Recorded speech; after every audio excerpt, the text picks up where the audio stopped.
First ಸಿನಿಮಾದಲ್ಲೇ ನಿಮ್ಮ ಅಕ್ಕಪಕ್ಕ ನೋಡಿದ್ರೆ ಆರ್ಟಿಸ್ಟಾಗಿ ತುಂಬ ಎಕ್ಸ್ಪೀರಿಯೆನ್ಸ್ ಇರೋರು ವಿಜಯ್ ಸರು, ರಚಿತಾ ಅವರೂ, ಅದಾದಮೇಲೆ ಪ್ರತಿಯೊಂದು ಕ್ಯಾರೆಕ್ಟ್ರು ಇವಾಗ ರಾಜ್ ಬಿ ಶೆಟ್ಟಿ ಅವರು ಆ ಥರ ನಿಮ್ಮ ಹೀರೋ ಕ್ಯಾರೆಕ್ಟ್ರು ಅವರು ಶಿಶಿರ್ ಅವರು ಅಷ್ಟೇ ಡೇ ಡೆವಿಲ್ ಅಂತ ಮಾಡಿ ಅವರು ಒಳ್ಳೆ ಹೆಸರು ಮಾಡಿದರು.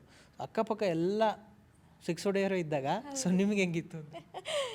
ನನಗೆ ಆ್ಯಕ್ಚುಲಿ ಅದೇ ಇತ್ತು. ಫಸ್ಟ್ ಟೈಮ್ ನನಗೆ ಸರ್ ಮೀಟ್ ಮಾಡಿ ಹೇಳಿದ್ದು ಅದೇ, ಎಲ್ಲರಿಗೂ ಎಕ್ಸ್ಪೀರಿಯೆನ್ಸ್ ಇದೆ, ನೀವೊಬ್ಬರೇ ಹೊಸಬ್ರು ಈ ಸಿನಿಮಾದಲ್ಲಿ ಅಂತ. ಜಡೇ ಸರ್ ನನಗೆ ಆ ಮಾತು ಹೇಳಿ ತುಂಬ ಚೆನ್ನಾಗಿ ನೆನಪಿದೆ.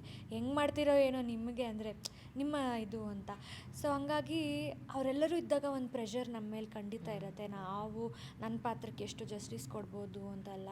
ಸೊ ಹಂಗಿದ್ದಾಗ ಬಟ್ ಅವ್ರು ಯಾರೂ ಆ ಥರ ಫೀಲ್ ಮಾಡಿಸ್ಲಿಲ್ಲ ಸರ್. ಎಲ್ಲ ತುಂಬ ಕಂಫರ್ಟಬಲ್ ಆಗಿ ಒಂದು ನ್ಯೂ ಕಮ್ಮರ್ ಅಂತ ಎಲ್ಲೂ ಒಂದು ಇನ್ಸೆಕ್ಯೂರ್ ಫೀಲ್ ಮಾಡಿಸ್ದೆ. ಸೆಟ್ನ ತುಂಬ ಚೆನ್ನಾಗಿ ಇಟ್ಟಿದ್ರು, ಹಾಗಾಗಿ ನಾವು ಕೂಡ ಚೆನ್ನಾಗಿ ಆ್ಯಕ್ಟ್ ಮಾಡೋಕ್ಕೆ ಇದಾಯಿತು. ಈ ಸಿನಿಮಾದಲ್ಲಿ ಎಲ್ಲರದ್ದು ಗೆಟಪ್ಪು ತುಂಬ ಡಿಫ್ರೆಂಟ್ ಆಗಿದೆ. ಎಸ್ಪೆಷಲಿ ವಿಜಯ್ ಸರ್ದು ಮತ್ತು ರಚಿತಾ ಅವ್ರದ್ದು ತುಂಬಾ ಡಿಫ್ರೆಂಟಾಗಿ ಬಂದಿದೆ. ಒಬ್ಬ ಕಲಾವಿದರಾಗಿ ಅವರು ಒಂದು ಚಾಲೆಂಜ್ ತೊಗೊಂಡು ಮಾಡಿರೋದು.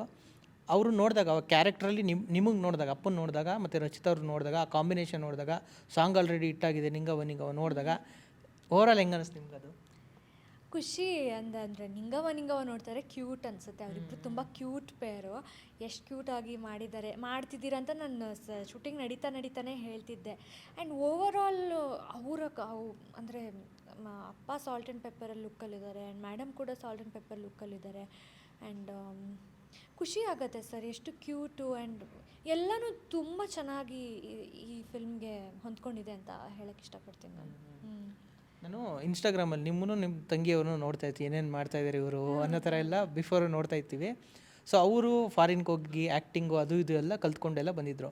ನೀವು ಸಿನಿಮಾಗೆ ಬರೋಕ್ಕಿಂತ ಮುಂಚೆ ನಿಮ್ಮ ತಯಾರಿ ಎಲ್ಲ ಹೆಂಗಿತ್ತು, ಏನೇನು ಮಾಡಿದ್ರಿ ಆ್ಯಕ್ಚುಲಿ ನೀವು? ನಾನು ನಂದು ಡಿಗ್ರಿ ಮುಗಿದ ತಕ್ಷಣ ಅನುಪಮ್ ಖೇರ್ ಅವರ ಆ್ಯಕ್ಟಿಂಗ್ ಇನ್ಸ್ಟಿಟ್ಯೂಟ್ ಮುಂಬೈಗೆ ಹೋಗಿದ್ದೆ. ಒಂದಷ್ಟು ತಿಂಗಳುಗಳು ಕಲಿತು ವಾಪಸ್ ಬಂದು ಆಮೇಲೆ ನಾನು ಇಲ್ಲಿ ನಾಟಕಗಳು ಮಾಡಿದೆ.